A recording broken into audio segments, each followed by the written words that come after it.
మనతో పాటు మాజీ ఎమ్మెల్సీ కర్నె ప్రభాకర్ గారు ఉన్నారు. మాట్లాడించే ప్రయత్నం చేద్దాం. ఇటీవల ముఖ్యమంత్రి చేసినటువంటి కామెంట్స్ సంబంధించి తెలంగాణలో బీఆర్ఎస్ పార్టీ కట్టినటువంటి ప్రతి ఒక్క ప్రాజెక్టు విఫలమైపోయింది. పాలమూరు రంగారెడ్డి ఎత్తిపోతల పథకం కావచ్చు, కాళేశ్వరం కావచ్చు, దానివల్ల నీళ్లు పారడం లేదు. కాంగ్రెస్ ప్రభుత్వం గతంలో కట్టినటువంటి ప్రాజెక్టుల ద్వారానే రైతులకు నీళ్ళు అందుతున్నాయనేది ముఖ్యమంత్రి మాట. ఏం చెప్తారు? అంటే ఆయనకు ఏమాత్రం నీటి మీద సోయి లేదు, నీళ్ళు అంటే ఏందో తెలియదు.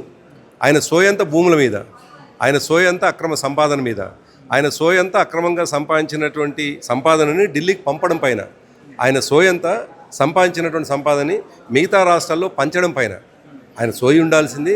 మీరు అన్నట్టుగా కృష్ణా గోదావరిల పైన ఉన్నటువంటి ప్రస్తుతం ఉన్న ప్రాజెక్టులని ఎట్లా ఉపయోగించుకోవాలి, కొత్త ప్రాజెక్టులను ఎట్లా నిర్మాణం చేయాలి, తద్వారా రైతాంగాన్ని ఎట్లా ఆదుకోవాలి, ఇది సోయి ఉండాలి.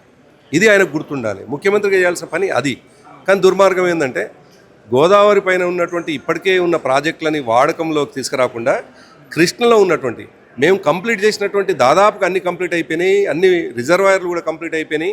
కేవలం ఒక 300-400 ఎకరాలని తీసుకుంటే చాలు, అక్వైర్ చేసి చాలు. ఇవాళ పాలమూరు రంగారెడ్డికి సంబంధించినటువంటి ఎత్తిపోతలు ఏదైతుందో అది చేసుకోవచ్చు. దాన్ని కూడా పడవ పెట్టి ఇవాళ రిజర్వాయర్లు ఆయన జిల్లాకు సంబంధించినవి, ఆయన ప్రస్తుతం ఉన్నటువంటి జిల్లాకు సంబంధించినటువంటి రిజర్వాయర్లే. అప్పటికే కలవకుర్తి ఎత్తిపోతలు కావచ్చు, మిగతా వాటిని కృష్ణా ద్వారా శ్రీశైలం ద్వారా తీసుకున్నటువంటి నీళ్ళతోటి మా ప్రభుత్వం వచ్చిన తర్వాత 5 లక్షల ఎకరాలకు కొత్తగా మేము ఆయకట్టుకు నీళ్ళు ఇచ్చినాం. ఈయన వచ్చిన తర్వాత ఎండబెట్టడం తప్ప మరొకటి చేయటం లేదు. మేము గోదావరి పైన కూడా మేము చెప్తున్నటువంటిది చాలా స్పష్టంగా చెప్తా ఉన్నాం. నిజానికి దీంట్లో ఏం భేషజాలు అవసరం లేదు. ఈ భేషజాలకు పోతున్న ఏకైక మనిషి ఈ దేశం మొత్తంలో ఎవరు ఉన్నారు, ఈ రాష్ట్రంలో ఉన్నట్టు ఒక రేవంత్ రెడ్డి ఆయన వ్యక్తిగతంగా ఆయన క్యాబినెట్లో ఉన్నటువంటి మంత్రులు బాధపడతా ఉన్నారు. ఈ మూర్ఖుడి దాంట్లో క్యాబినెట్లో మేము ఉన్నామేంది అని. ఎందుకంటున్నానంటే గతంలో ఎవరైతే మేము ప్రభుత్వంగా ఉన్నటువంటి సందర్భంలో విమర్శించినటువంటి ఇంజనీర్లు కూడా ఇలా బాధపడతా ఉన్నారు. నీళ్లు ఇవాళ మేడిగడ్డ దగ్గర 1,00,000 క్యూసెక్కులు పోతూ ఉన్నాయి, దాదాపు 9 నుండి 10 టీఎంసీల నీళ్లు పోతూ ఉన్నాయి అనే బాధతో ఉన్నారు వాళ్ళు. మా ప్రతినిధి బృందం పోయొచ్చిన తర్వాత వాళ్ళు కూడా పోయొచ్చి వాళ్ళు వాళ్ళ మీడియాకు మీలాంటి మిత్రులకు చెప్తా ఉన్నారు. 1,00,000 క్యూసెక్కులు పోతున్నటువంటి సందర్భంలో రోజుకు ఒక టీఎంసీ ప్రకారం ఎత్తిపోసిన కన్నెపల్లి నుండి. నిజానికి మేము అడుగుతుంది కూడా మేడిగడ్డ ఉన్నటువంటి షట్టర్లను క్లోజ్ కూడా చేయాల్సిన అవసరం లేదు, ఉన్నటువంటి ఫ్లోని వాడుకుంటే చాలు అంటున్నాం. ఇంత స్ట్రైట్గా చెప్తున్నాం. ఇప్పటికే మా హరీష్ రావు గారు 2 సందర్భాల్లో పవర్ పాయింట్ ప్రజెంటేషన్ చేసినారు. మా కేటీఆర్ గారు ఉన్నటువంటి విషయాన్ని ప్రజలకు చాలా కులంకషంగా చెప్పినారు. మేమేమంటున్నామంటే మేడిగడ్డ దగ్గర ఉన్నటువంటి అవైలబిలిటీ వాటర్ తోటి కన్నెపల్లి దగ్గరికి నీళ్ళు వచ్చి ఉన్నాయి. 93, 94, నిజానికి 92లో కూడా ఎత్తొచ్చు, 92, 93లో కూడా ఎత్తొచ్చు. ఇవాళ 94, 95 వరకు కూడా నీళ్లు ఉన్నాయి అంటున్నారు. ఆడ ఆ ఎత్తినటువంటి రోజు ఒక టీఎంసీ ప్రకారం అన్నారంలో పోసుకుంటే, అన్నారం నుంచి సుందిల్లో పోసుకుంటే, ఎల్లంపల్లిలో పోసుకోవచ్చు. ఎల్లంపల్లిలో పోసుకుంటే ఆటోమేటిక్గా మనం రెగ్యులర్ కోర్టులో ఆ ప్రాజెక్ట్ని చేసుకోవచ్చు. కానీ ఆయనకు ఉన్నటువంటి దుగ్ధ ఏంటంటే ఇది కేసీఆర్ గారు కట్టినటువంటి ప్రాజెక్టు. దాన్ని ఉపయోగంలో తీసుకొస్తే కేసీఆర్ గారికి మంచి పేరు వస్తుంది. అంటే ఒక్క మనిషికి మంచి పేరు వస్తుందని, గతంలో పనిచేసిన ముఖ్యమంత్రికి మంచి పేరు వస్తుందని లక్షల మంది రైతాంగాన్ని ఇవాళ ఉసురు పోసుకోవడం దుర్మార్గం కదా. నీళ్లు ఇవ్వవయా అంటే నీ రక్తం కావాలని కోరుకుంటాడు ముఖ్యమంత్రి. ఇది ఎక్కడ భాష? నిజానికి రాక్షసులు కోరుకునేటువంటి భాష. అందులో రేవంత్ రెడ్డిని కూడా మనం దగ్గరికి వెళ్ళి గమనిస్తే రేవంత్ రెడ్డికి ఏనాడు తెలంగాణ ఉద్యమం పట్ల కానీ తెలంగాణలో ఉన్న రైతాంగం పట్ల ప్రేమ లేదు. ఆయన ప్రేమంతా ఆనాడు కూడా తెలంగాణ వ్యతిరేకంగా ఉన్నటువంటి చంద్రబాబు నాయుడు పట్ల ఆయన అనుకూలం, ఆయన పట్ల ప్రేమ. ఆనాడు చంద్రబాబు నాయుడు విధానాన్ని ముందుకు తీసుకుపోవడం కోసం తుపాకీ పట్టుకొని కరీంనగర్ పోయి ఉద్యమకారుల మీద తుపాకీ పెట్టినటువంటి వాడు. కాబట్టి సందర్భం ఏదైనా, సభ ఏదైనా కేవలం ఉద్యమకారుల చావు కోరుకుంటున్నటువంటి రేవంత్ రెడ్డి రైతాంగం కోసం ఎందుకు ఆలోచిస్తాడు?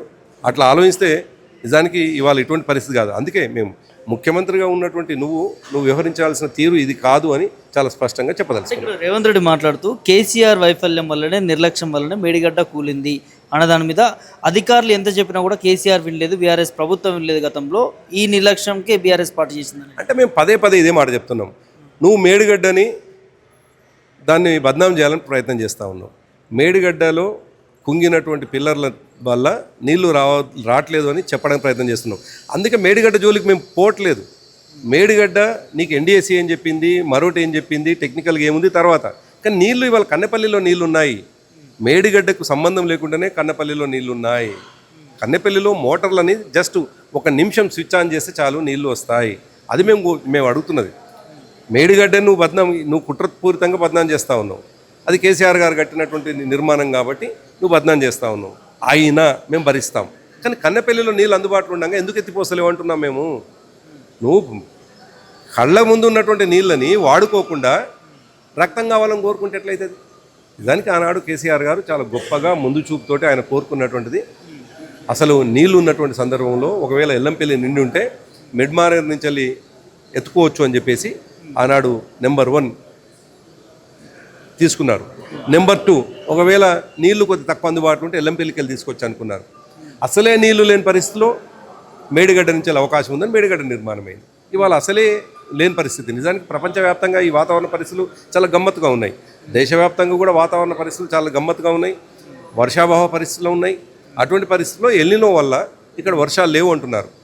నువ్వు వర్షాలు లేనటువంటి సందర్భంలో ఉపయోగించుకోవాలని కట్టినటువంటి మేడిగడ్డని నీ కుతంత్రం కోసం, నీ కుట్ర కోసం వాడుకోవడం, తద్వారా లక్షలాది మంది రైతుల ఉసురు పోసుకోవడం మంచిది కాదు అంటున్నాం. ఇక్కడ రేవంత్ రెడ్డి వాక్యాల వెనకాల తెలంగాణ సమాజం నుంచి ఒకటి వినిపిస్తూ ఉందన్న, ప్రధాన ప్రతిపక్షంగా ఉన్నటువంటి బీఆర్ఎస్ పార్టీ ఇవాళ అనేక సమస్యల మీద పోరాటం చేస్తూ ఉంది, ప్రభుత్వానికి యాంటీగా పోతా ఉంది. సో ఇప్పుడు రేవంత్ రెడ్డి దాన్ని డైవర్ట్ చేయడానికి ఇట్లాంటి ఇప్పుడు రక్తంతో పాలించడం కావచ్చు, హిట్లర్ అనడం కావచ్చు, సో ఇట్లాంటి వాటిని డైవర్ట్ చేయడానికి తీసుకొస్తున్నాడని వినిపిస్తుంది. ఎట్లా చూస్తారు? అంటే రాజకీయాలు ఏమైనా చేయొచ్చు, నేనేం అది కాదని. నువ్వు ముఖ్యమంత్రిగా, నువ్వు కాంగ్రెస్ పార్టీ నాయకుడిగా, మేము బీఆర్ఎస్ పార్టీ నాయకులుగా నువ్వు రాజకీయాలు ఏమైనా చేయొచ్చు. కానీ నీ రాజకీయం అనేటువంటిది రైతాంగాన్ని నష్టం చేసే రాజకీయం చేస్తే ఎట్లవుతుంది? లక్షల మంది ఏదైతే భూమి మీద ఆధారపడి బ్రతుకుతున్నారో, వాళ్ళు చేసినటువంటి పంట పండించడం ద్వారా సంపద పెరుగుతుందో అటువంటి రైతాంగాన్ని నష్టం చేయడానికి నీ చర్యలు ఉంటే మమ్మల్ని రోజు నువ్వు విమర్శించు, మేము పడతాం. మేము ప్రతిపక్షంగా ఉన్నటువంటి వాళ్ళం, తప్పకుండా నీకు ఏ పద్ధతిలో సమాధానం చెప్పాలో చెప్తాం. కానీ నువ్వు రైతాంగం మీద నీ కక్ష తీర్చుకుంటున్నావు. నీళ్ళు ఇవ్వమంటే రైతాంగాన్ని ఇబ్బంది పెడతా ఉన్నావు. నీ యొక్క భాష మంచిగా లేదు అంటున్నావు. నువ్వు నీళ్ళు ఇవ్వు, నువ్వు మమ్మల్ని రోజు విమర్శించు, మమ్మల్ని రోజు తిట్టు, మేము పట్టడానికి సిద్ధంగా ఉన్నాం. కారణం ఏంటంటే నీ లక్షణమే అది, నీ యొక్క ఆలోచనే అది. నీవు దుర్మార్గంగా ప్రవర్తిస్తావు మాకు తెలుసు. నీళ్ళు లేవంటున్నాడు ముఖ్యమంత్రి, కావాలంటే బీఆర్ఎస్ వాళ్ళకి ఇస్తాం, కేసీఆర్కే ఇస్తాం, అసెంబ్లీకి రమ్మను చర్చిద్దాం దాని మీద అని అంటున్నాడు. దీని మీద అంటే ఇప్పుడు మేము పదే ఇదే మాట చెప్తా ఉన్నాం. ఇప్పటికే 2 సార్లు పవర్ పాయింట్ ప్రజెంటేషన్ జరిగింది.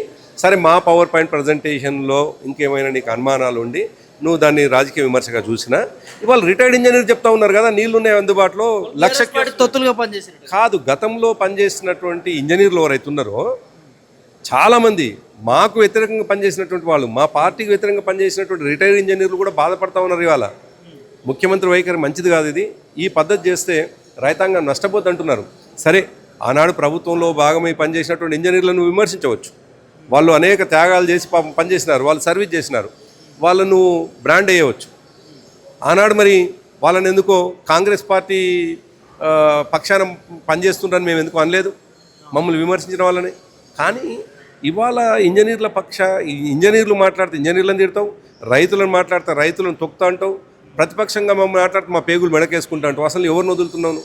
వాళ్ళని జైల్లో పెడతా అంటావు, వీళ్ళని తొక్కుతా అంటావు, మా పేగులు అసలు ఎవరిని వదులుతున్నావు? అందుకే మేము ముఖ్యమంత్రి చేయాల్సిన పని ముఖ్యమంత్రి చేయకుండా ఈ రాక్షస భాష ఏంది, ఈ కసాయి భాష ఏంది, ఈ నరకుడు భాష ఏంది, ఇది మంచిది కాదండి. ఓవరాల్గా ఇవాళ తెలంగాణలో కాళేశ్వరం సంబంధించి జరుగుతున్నటువంటి చర్చ పైన కర్నె ప్రభాకర్ రావుతో మాట్లాడడం జరిగింది. ఇవాళ బీఆర్ఎస్ పార్టీ గతంలో నిర్మించిన ప్రాజెక్టు వల్ల ఎంత ఉపయోగం జరిగిందనేది చర్చ పక్క పెట్టారు. సో కాళేశ్వరం మేడిగడ్డ కూలిపోయినా కూడా కన్నెపల్లి పంప్ హౌస్ నుంచి కూడా నీళ్ళు ఇవ్వచ్చు రైతులకు అన్నదాన్ని కూడా వారు మాట్లాడుతూ ఉన్నారు. ఖచ్చితంగా రైతులకు నీళ్ళు ఇవ్వండి, బీఆర్ఎస్ పార్టీ మీద అగనెస్ట్తో మీరు ఇలాంటి చర్యలకు పాల్పడొద్దు అన్నదాన్ని కూడా కర్నె ప్రభాకర్ చెప్తున్నటువంటి నిబద్ధంగా కనిపిస్తా ఉంది. వీడియో జర్నలిస్ట్ ప్రభాకర్ పుల్టన్ మీడియా, తెలంగాణ భవన్ నుంచి.